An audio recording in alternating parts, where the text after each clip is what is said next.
Salam sejahtera dan salam sehati sejiwa. Kerajaan mempunyai perancangan untuk menaik taraf 3 jalan utama yang menghubungkan perkampungan di Mukim Pegalungan, Pensiangan dan Sepulut dalam daerah Nabawan. Jalan berkenaan ialah Jalan Sepulut Salung sejauh 36 km, Jalan Simatuah Pegalungan 52 km dan Jalan Sepulut Pensiangan 80 km.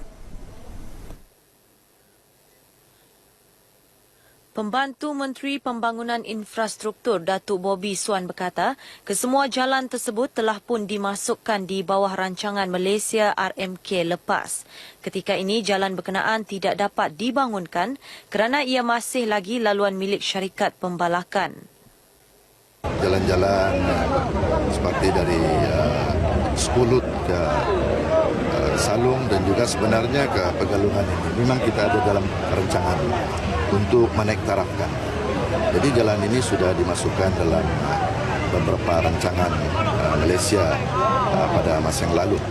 Dan di samping itu kita juga ada jalan-jalan yang lain seperti dari Pensiangan terus ke Sepulut, dan ini juga sekarang ini pihak Jabatan Kerja Raya sedang mengenal pasti mengkaji jalan ini supaya kerajaan akan ambil alih. Beliau ditemui pemerintah RTM sempena sambutan Pesta Kalimaran dan Keamatan Peringkat Daerah Kecil Pegalungan Nabawan. Tambah Datuk Bobby yang juga wakil rakyat Nabawan, sekiranya rancangan menaik taraf jalan terbabit berjaya dilaksanakan, ia akan memberi manfaat kepada hampir 7,000 penduduk selain turut menikmati kemudahan lain seperti talian komunikasi, bekalan elektrik dan air bersih yang sekian lama dinantikan penduduk di 3 mukim tersebut. Penguasaan bidang sains dan teknologi merupakan asas bagi negara menghadapi cabaran masa depan. Menteri Sains, Teknologi dan Inovasi MOSTI, Datuk Seri Panglima Madius Tangau berkata, ini kerana elemen kreativiti, inovasi dan semangat keusahawanan mampu melonjakkan Malaysia menjadi sebuah negara maju. Justru pihak MOSTI giat melakukan pelbagai promosi bagi menggalakkan masyarakat mencintai bidang sains, teknologi dan inovasi sekaligus menjadikan bidang tersebut sebagai pilihan kerjaya. Datuk Madius berucap demikian ketika merasmikan Pesta Keamatan Peringkat Daerah Tuaran dan Karnival MOSTI di Tamparuli. Teks ucapannya dibacakan pengerusi Lembaga Pelancongan Negeri merangkap Ahli Dewan Undangan Negeri Adun Kiulu, Datuk Johnston Bangkuai. Sementara itu, beberapa pengunjung yang ditemui pemberita RTM menyambut baik Karnival MOSTI bagi memberi pendedahan mengenai bidang sains, teknologi dan inovasi, khususnya di kawasan luar bandar. Kita menyertai pameran sebegini adalah untuk membawa sains, inovasi dan teknologi dekat kepada rakyat, kepada penduduk-penduduk sekitar. Dan Alhamdulillah kita tengok banyak ada aktiviti-aktiviti yang disediakan.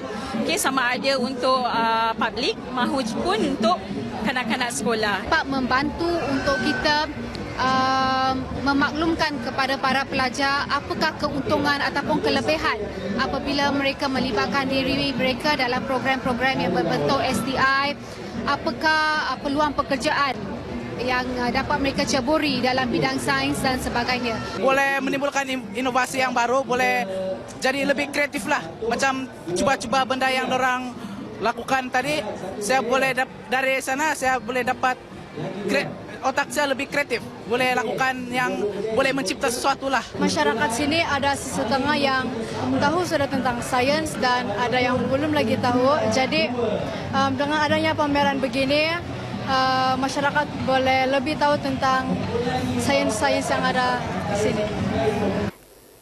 Sebanyak 21 agensi di bawah MOSTI terlibat dalam karnival tersebut, antaranya Pusat Sains Negara, Jabatan Kimia Malaysia, Agensi Remote Sensing, Jabatan Meteorologi dan Agensi Nuklear. Kerajaan menerusi jabatan dan agensi agama bercadang mewujudkan Bulan Dakwah Peringkat Negeri Sabah bagi menyelaraskan aktiviti dakwah di seluruh negeri.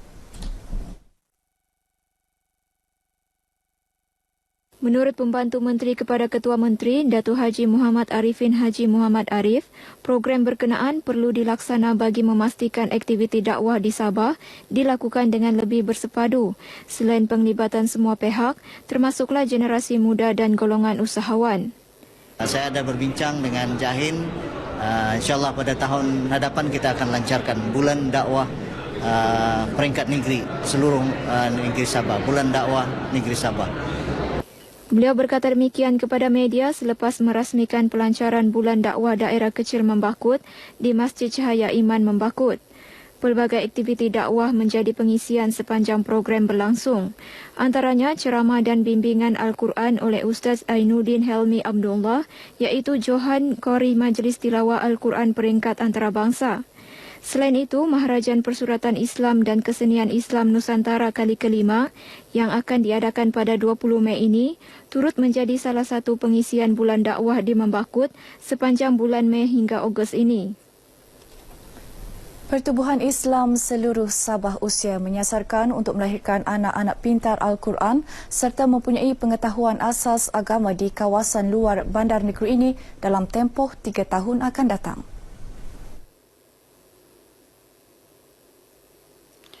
Yang di-Pertua Usia Tun Dr. Haji Sakaran Danda yakin matlamat itu mampu dicapai dengan melaksanakan perancangan teliti dan berperingkat mengikut sukatan pelajaran bersesuaian dengan kumpulan sasar. Selain itu, beliau juga mahu para pendakwah supaya melengkapkan diri dengan pelbagai kemahiran dan pengetahuan di samping melaksanakan kaedah pembelajaran kreatif bagi membolehkan ilmu yang disampaikan lebih berkesan. Jelasnya pembelajaran yang hanya bergantung kepada teori dan ceramah semata-mata berkesan berbanding mengadaptasi pengalaman dan praktikal ketika sesi pembelajaran. Tun Sakaran berucap merasmikan majlis penutupan kursus induksi dakwah 22 penolong pegawai dakwah usia anjuran pejabat usia di Dewan Utama Sakaran mahu para pendakwah usia sentiasa mengimarahkan masjid dengan melaksanakan pelbagai program selain menjadi tempat beribadah. Beliau yakin dengan mempelbagaikan fungsi masjid, syiar Islam akan dapat dikembangkan di seluruh pelosok kawasan negeri ini. Masyarakat perlu lebih peka mengenai kepentingan menjalani saringan thalassemia untuk masa depan yang lebih baik. Pembantu Menteri Pembangunan Luar Bandar, Datuk Nilwan Kabang berkata, ujian awal saringan thalassemia bukan sahaja membantu menurunkan bilangan kelahiran bayi thalassemia dalam tempoh panjang, malah meningkatkan kualiti hidup pesakit. Sehubungan itu, Datuk Nilwan menggesa masyarakat agar memanfaatkan program komprehensif Kementerian Kesihatan Malaysia, KKM, dalam mencegah dan mengawal serta meningkatkan kesedaran tentang penyakit thalassemia. Seperti yang dijangkakan oleh para pakar, terutama para doktor, mereka menjangkakan thalassemia ini akan boleh dihapuskan menjelang 2040 jika kita dapat mengikuti nasihat daripada para pakar-pakar doktor ini yang tahu puncanya dari mana dan bagaimana kita untuk mengelakkan penyakit ini supaya jangan jadi di kalangan generasi yang akan datang. Beliau ditemui media selepas merasmikan sambutan Hari Thalassemia Antarabangsa Peringkat Negeri di Dewan Masyarakat Kunak Tawau. Sementara itu, Pemangku Timbalan Pengarah Kesihatan Negeri Dr. Asid Sana berkata, Sabah merekodkan jumlah pesakit dan pembawa penyakit thalassemia tertinggi di negara ini. Tahun lepas, pesakit thalassemia adalah seramai 1,659. Sudah direkodkanlah. Tahun 2014, jumlah pembuat thalassemia terkumpul di Sabah adalah 15,759 ataupun 39% daripada jumlah pembuat thalassemia di Malaysia. Dan pada tahun lepas, kita mencatatkan jumlah pembawa seramai 17,760. Jumlah terkumpul maksud saya tahun 2015 seramai 17,760. Jadi daerah-daerah yang mempunyai kadar insiden penyakit thalassemia yang tinggi adalah Nabawan. Pelbagai aktiviti dilaksana pada program ini antaranya pameran, derma darah dan ujian saringan kesihatan. Sambutan Hari Thalassemia Antarabangsa disambut pada 8 Mei setiap tahun di seluruh dunia bagi memberi kesedaran tentang penyakit tersebut. Karnival Suria Anjuran bersama Kementerian Komunikasi dan Multimedia KKMM dan Yayasan Kebajikan Suria selama 3 hari bermula 27 Mei ini menjanjikan kemeriahan kepada pengunjung yang datang untuk beramal. Timbalan Pengarah Penerangan Sabah Yunus Saprin berkata, pelbagai acara menarik disusun di dataran letak kereta Kompleks Sukan Likas bagi mengumpul dana untuk membina bangunan baharu Yayasan Kebajikan Suria di Tuaran. Karnival ini juga menyediakan ruang kepada orang ramai berinteraksi dengan kerajaan melalui pameran, demonstrasi, sukan dan pertandingan. Program lain yang dirancang ialah kayuhan basikal, pameran permotoran, larian amal, sukan rakyat, pertandingan bintang satu Malaysia dan Zumba. Yunus memberitahu sidang media mengenai karnival berkenaan di Kota Kinabalu. Majlis perasmian akan disempurnakan oleh Menteri KKMM Datuk Seri Panglima Dr. Saleh Tun Said Keruak pada 28 Mei ini. Sementara itu, Pengerusi Eksekutif Yayasan Kebajikan Suria, Datuk Haji Raya Erom berkata, pihaknya menghargai derma ikhlas orang ramai menerusi karnival tersebut. Sumbangan akan digunakan bagi membiayai kira-kira RM500,000 lagi untuk melengkapkan pembinaan melibatkan sebuah sekolah tahfiz, 2 blok asrama, kuartus pekerja, dewan dan surau. Seterusnya kita ikuti acara yang berlaku di Sabah dalam diari hari ini.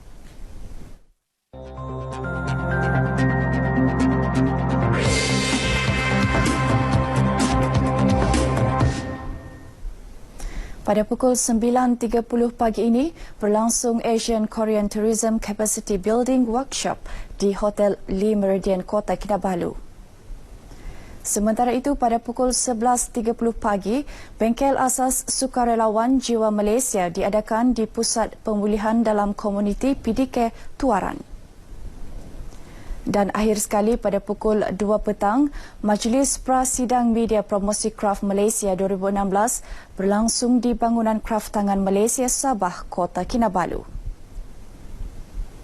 Baik saudara, paparan itu mengakhiri bahan berita dari Sabah hari ini. Kita kembali kepada Azizi di Angkasa Puri.